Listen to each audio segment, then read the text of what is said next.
Welcome to the Healing Healthcare Podcast. I'm your host, Ashley O'Connor. I'm a registered nurse turned holistic health coach and personal trainer for my fellow nurses and healthcare workers on a mission to help you feel your best in a world that's telling you to put yourself last.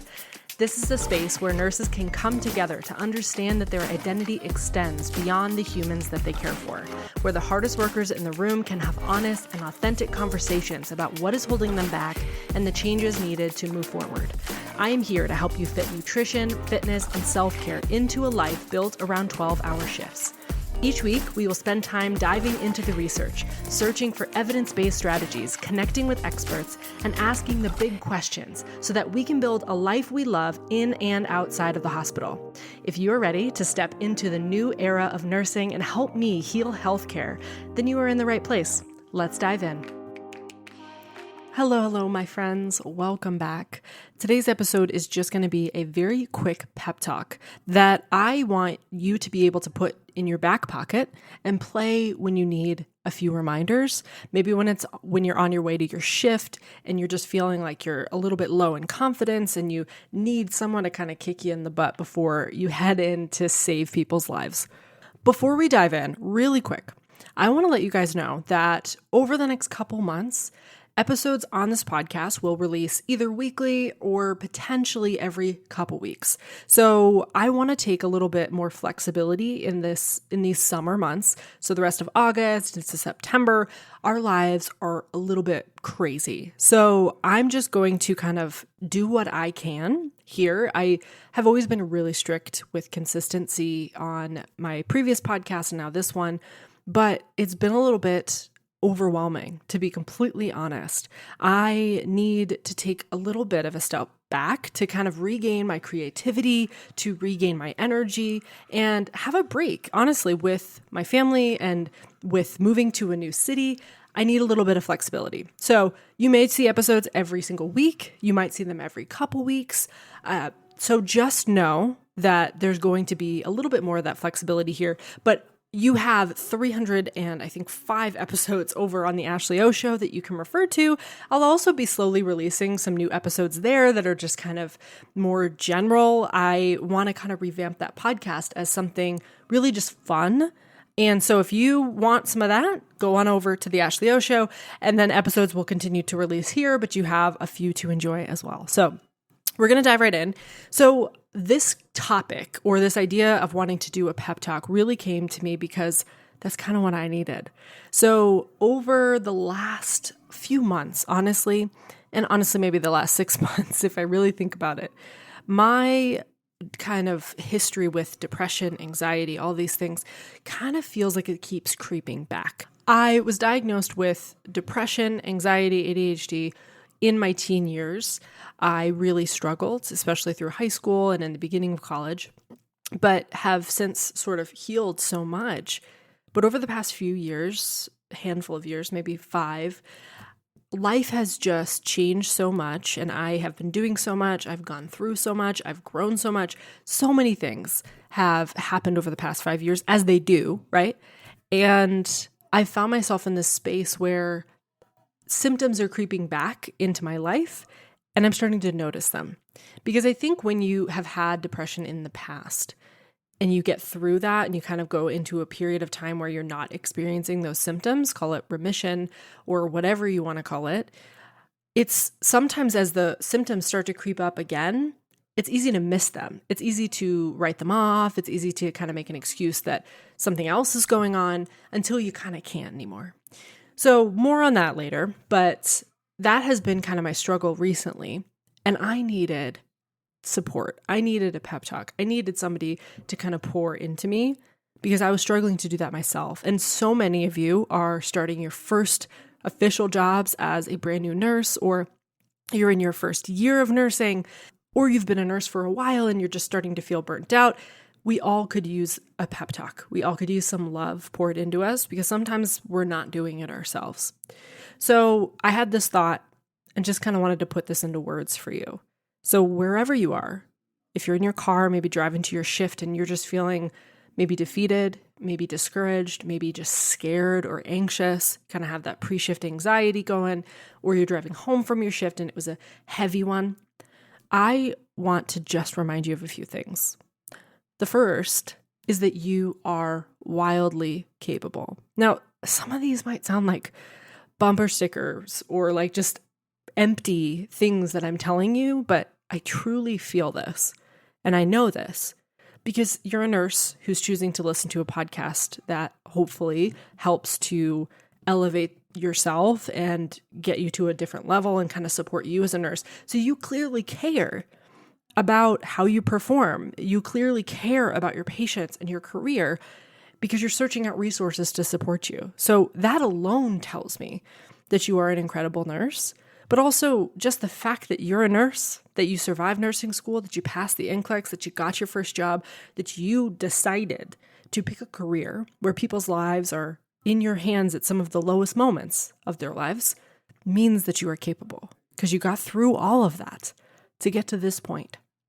And maybe healthcare is kind of beating you down. Maybe you're just feeling discouraged because this isn't exactly what you thought it would be.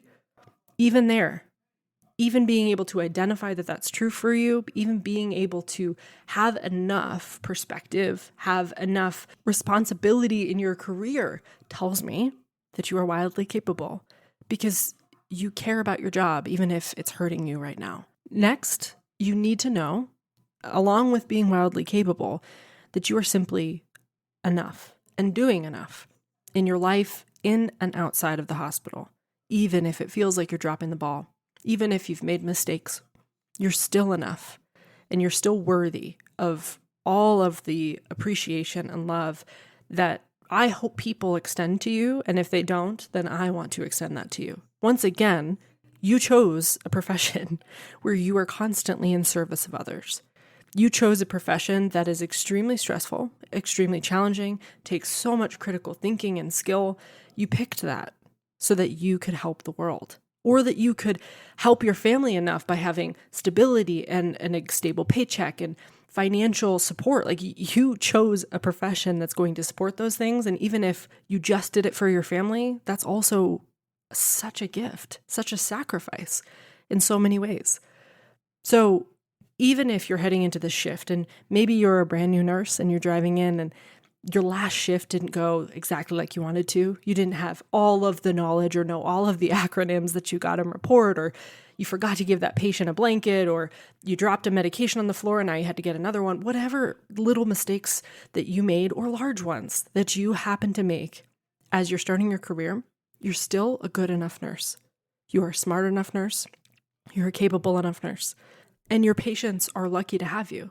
And as you bring that energy home, you're also enough there. You're enough as a parent, if you're a parent or a partner or a dog parent.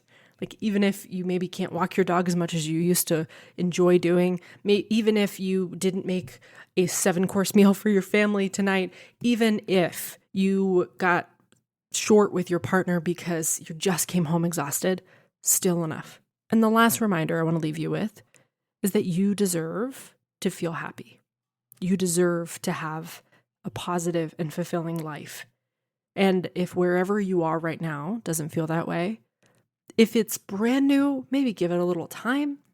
But if you know in your gut that this isn't the right place, if you are driving home crying every single day, if you are miserable going into work because you're in a toxic environment, or miserable going home because you have some toxicity at home, like whatever it is, you deserve to be treated well and you deserve to feel happy. And if you aren't happy in whatever area of your life right in this moment, I hope that you love yourself enough to start making some changes, to identify things that will help support you, to ask for help if that's what needs to happen, or change jobs even though it's scary if that's what needs to happen. You deserve to be happy. And you deserve to be treated well by yourself and by the people around you, the people you love, that you choose to spend your time with. Don't let other people treat you poorly. Don't just allow that to happen, even if it's at work and it's your coworkers. That's still not okay. Even if it's the person you've been with for 15 years, still not okay. If you are not being treated well, you deserve to be happy and cared for and loved. And as I mentioned, that also means by you. So let's reassess how you're talking to yourself. how you're making time to take care of yourself. It's not always easy, I know. Life is crazy. Life is busy. Sometimes we're struggling with our mental health and it feels impossible to do things. But I want you to try and fight for yourself and make sure that you have what you need to feel your best, to be as happy as you possibly can, because life is too short to feel miserable more often than you feel joy. That was sort of the red flag for me recently. My husband really put it in perspective. He said, I'm noticing that you're having more bad days than you are good ones. And gosh, that hit me because I don't want that for my life. And I know that you don't either. So whatever situation in your life, if you're noticing that you have more bad days, more bad feelings, more bad things than you have good ones, we got to try and change that balance. Doesn't mean that life's going to be happy and perfect all the time. It's completely unrealistic. But your job, your family, your life, I hope is mostly happy because we just get one. So take that with you today, all right? You are wildly capable, you are enough, and you deserve to feel happy. Try and fight for that this week. Give yourself love and support this week, even if it's a hard one. I'm rooting for you. I'm going to see you in the next episode. I'm so grateful that you're here. And once again, I will always remind you that you are doing an incredible job. Thank you so much for listening in. I hope you got exactly what you needed from today's episode. If it resonated with you, it would mean so much if you would share it with a fellow healthcare worker who might love it too. That way we can continue to grow our community of like-minded nurses and healthcare workers who are ready to heal healthcare from the ground up. And make sure you're following over on Instagram at Health Coach for Nurses for even more support and value. I've got your back. I am rooting for you, and I will see you in the next episode.